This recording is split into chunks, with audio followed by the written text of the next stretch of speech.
नमस्कार, आप देख रहे हैं सिटी सेंटर शो। मुंबई से मैं हूं पूजा भारद्वाज और शो की हम शुरुआत कर रहे हैं हिंसा के आग में जल रहे मणिपुर की, जहां से आया वायरल वीडियो देश भर में हड़कंप मचा चुका है। जिस तरह से जिस अवस्था में महिलाओं को घुमाते हुए इस वीडियो में दिखाया गया, वो इंसानियत को शर्मसार करता है। आरोप गैंगरेप के भी लगाए गए हैं। ये घटना 4 मई की है, जिसका वीडियो अब सामने आया। हंगामा इतना बढ़ा कि संसद से लेकर कोर्ट तक तीखी आलोचना हुई। घटना का वीडियो सामने आने के बाद से मणिपुर में जबरदस्त प्रदर्शन भी शुरू हो गए हैं। चूड़ा चांदपुर में हजारों लोगों ने काले कपड़े पहनकर प्रदर्शन किया।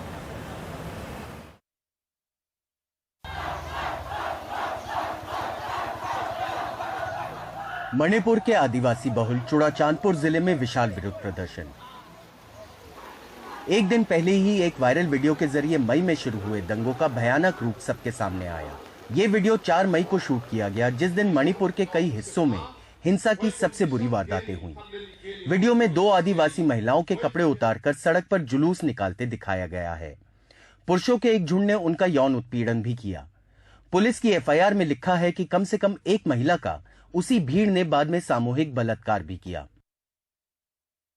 देश भर में भड़के गुस्से के बाद मणिपुर की पुलिस ने कहा कि 32 साल के इस आदमी को पकड़ लिया, जो वीडियो में एक महिला के साथ बदसलूकी करता नजर आ रहा है। मणिपुर में ये जो घटना हुआ है, ये जब हिंसा शुरू हुआ तभी का घटना है, लेकिन जो वीडियो वायरल होने के बाद यहाँ पे काफी गुस्सा है इस बात को लेकर, इस इंसिडेंट को लेकर। और यहाँ पे आप देख सकते हैं जो ट्राइबल ग्रुप्स है प्रोटेस्ट रैली निकाले हैं। हम देश और दुनिया से अपील करते हैं कि इसकी निंदा करें। मैंने वीडियो देखकर खून खौल गया। मेरे पास शब्द नहीं हैं। आप किसी इंसान के साथ ऐसे बर्ताव नहीं कर सकते और महिला के कपड़े उतारकर उसकी इज्जत नहीं ले सकते।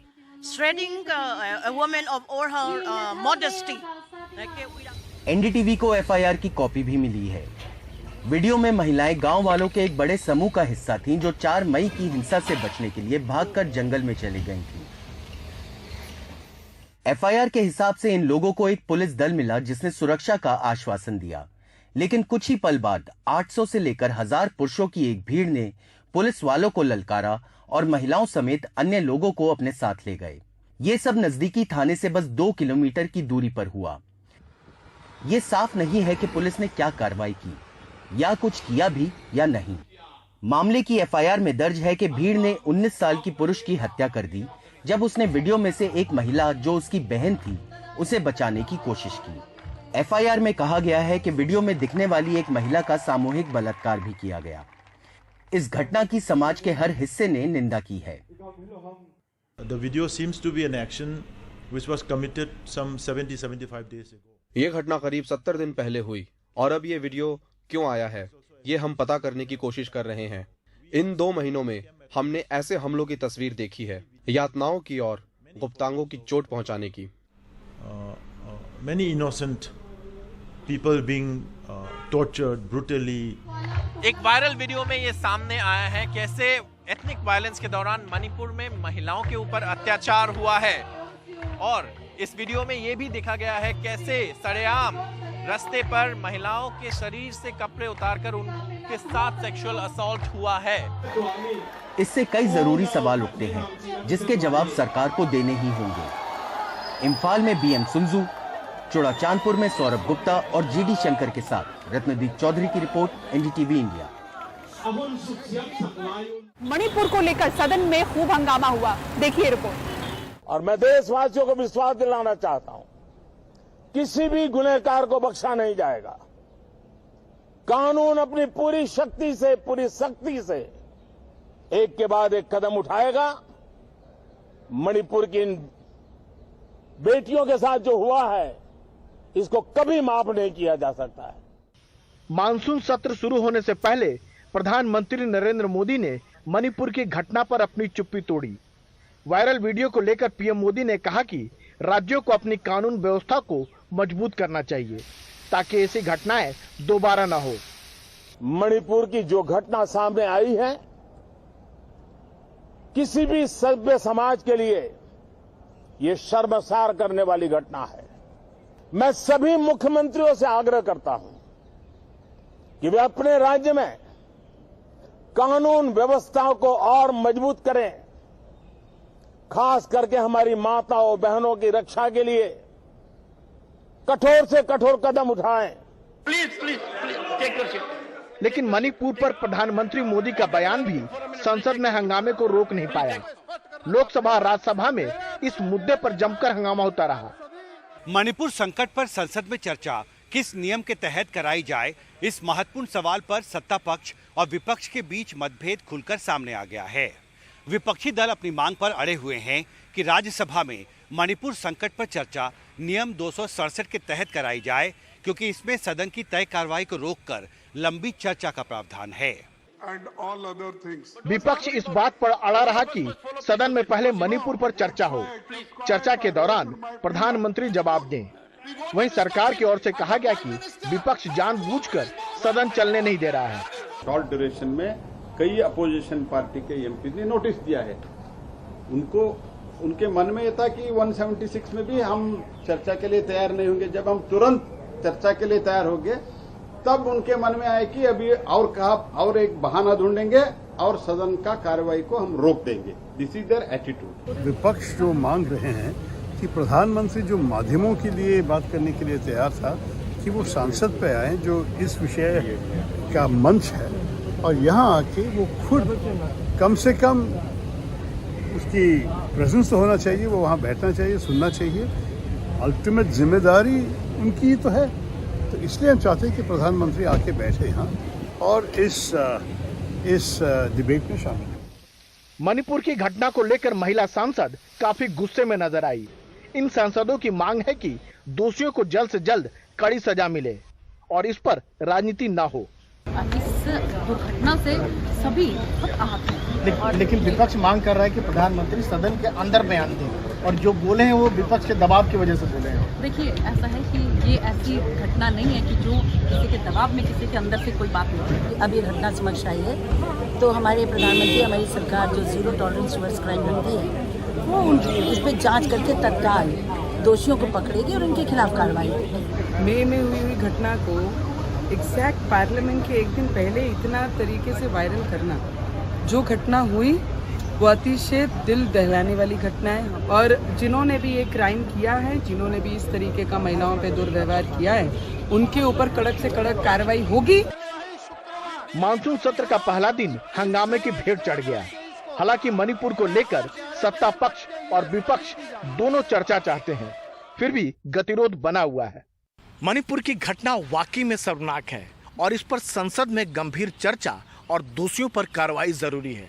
लेकिन संसद में पहले ही दिन इस मुद्दे पर सरकार और विपक्ष के अड़ियल रवैये से लगता है यह मुद्दा चर्चा के बजाय कहीं परस्पर विवाद की भेंट न चढ़ जाए।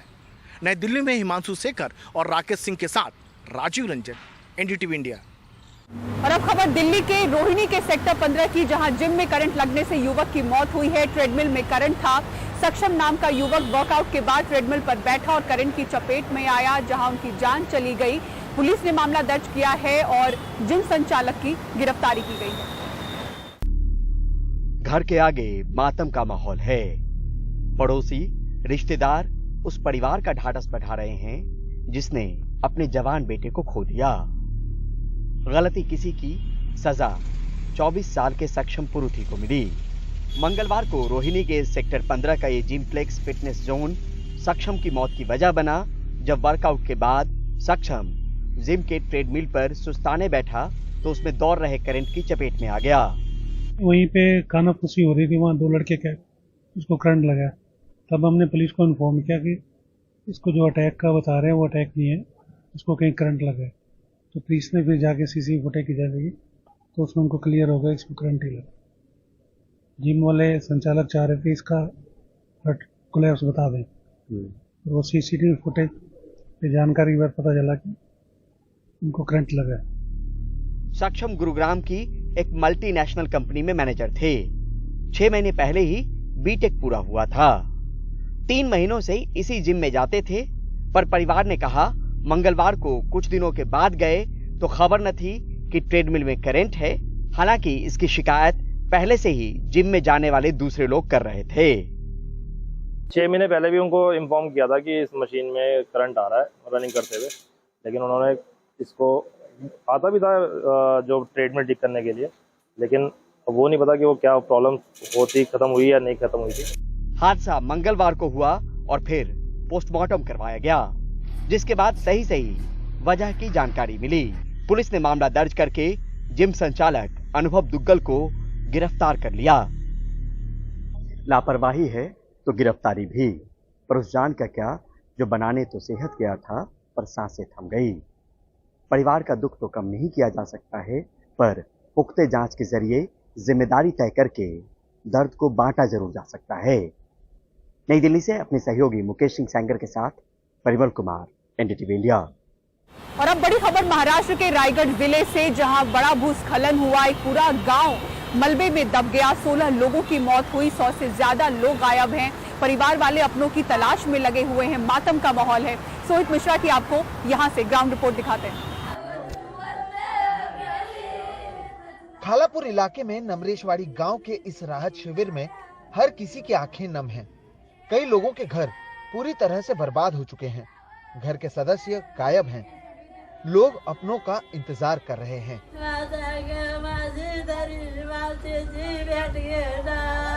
बुधवार रात इरशालवाड़ी गांव में हुए भूस्खलन में पूरा गांव मलबे में दब गया। इलाके में 48 परिवार रहते थे, जिनमें से कई लोगों के बारे में अब तक कोई जानकारी नहीं मिल पाई है। 35 साल की भूमि पारदे को बुधवार रात जब पता चला कि हालात खराब हो रहे हैं, तो वो अपना घर छोड़कर खेत में जाकर रुक गईं। सुबह लौटने पर देखा तो पूरा गांव मलबे में दब चुका है। इनके परिवार के कुल 8 लोग लापता हैं, जिनमें इनके 2 देवर हैं। एकदम जोरात आग मारने का, उठा हुआ ही नहीं। मुझे रात के समय में मेरे ही घर के लोगों ने जोर से आवाज लगाई कि उठो, पूरा गांव बर्बाद हो गया है। कहा कि कुछ नहीं बचा। ये सुनते ही हम अंधेरे में भागे और रात भर खेत में भीगते रहे। हम सब डरे हुए हैं, कुछ समझ नहीं आ रहा।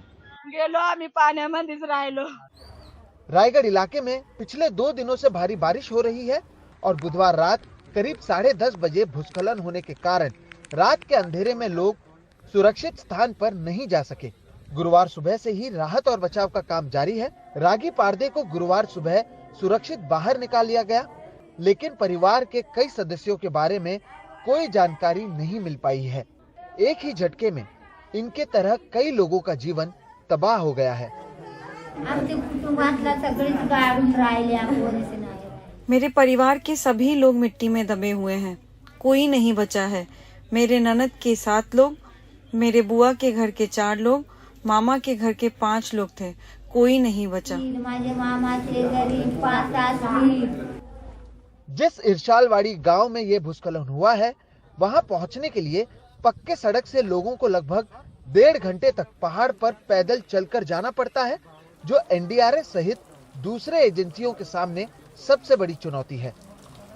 गांव का जो ज्योग्राफिकल आप देखेंगे तो सिचुएशन, तो वहाँ से कुछ जो नागरिक है वो मेन रोड वो पहाड़ से आके नीचे जब तक वो इन्फॉर्म करते तब तक तकरीबन 1 से सवा घंटा लग जाता है।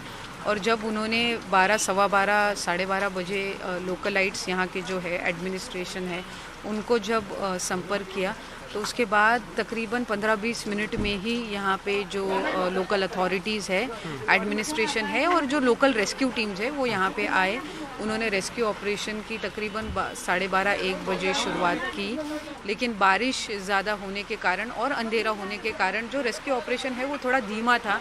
रात को एनडीआरएफ की जो टीम्स है तकरीबन 3-3:30 बजे रात के वो पहुँची। अंधेरा होने की वजह से ज़्यादा स्पीडीली वो रेस्क्यू ऑपरेशन नहीं कर पाए थे। मशीनरी नहीं पहुंच रही है और मैंने अभी बताया बारिश भी है और मैनुअली सब करना पड़ रहा है। ये देखा कि मैन पावर भी काफ़ी यहाँ पर मौजूद है, लेकिन ये बारिश है और हेलीकॉप्टर भी नहीं आ सकता है। मैंने अभी कहा कि केंद्रीय गृह मंत्री जी है, उन्होंने वो भी सुविधा जो है वो देने के लिए कहा है, लेकिन मौसम खराब है। रुक रुक कर होने वाली भारी बारिश राहत और बचाव के काम में बाधा बन रही है। हादसे के कई घंटों बाद भी ऐसे कई हैं जिनके बारे में अब तक कोई जानकारी नहीं मिल पाई है और धीरे धीरे अब उनके परिवार वालों की उम्मीदें भी टूट रही हैं। रायगढ़ से कैमरा पर्सन प्रवीण जिरोहित के साथ सोहित मिश्रा, एनडीटीवी इंडिया।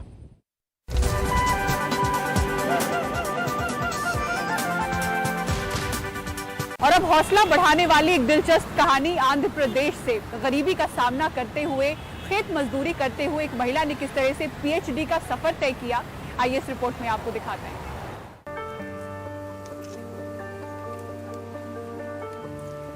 दिहाड़ी खेत मजदूर से केमिस्ट्री में डॉक्टरेट। ये कहानी 35 साल की भारती की है, अब डॉक्टर भारती की। मैं बहुत खुश हूँ कि मेरा सपना पूरा हो गया है। आज मुझे केमिस्ट्री में पीएचडी मिल गई है। परिवार के 3 बच्चों में सबसे बड़ी भारती की शादी 12वीं पास करते ही कर दी गई थी। अब उनकी बेटी 11 साल की है।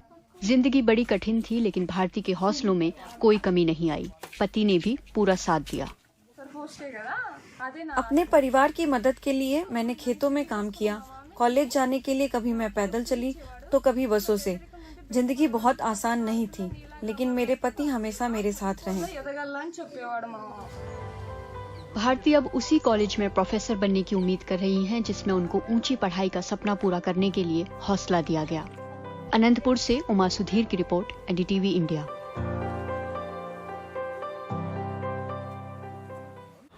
और सिटी सेंटर शो में फिलहाल इतना ही। पूरी टीम को दीजिए इजाजत। खबरों के लिए देखते रहें एनडीटीवी इंडिया। नमस्कार।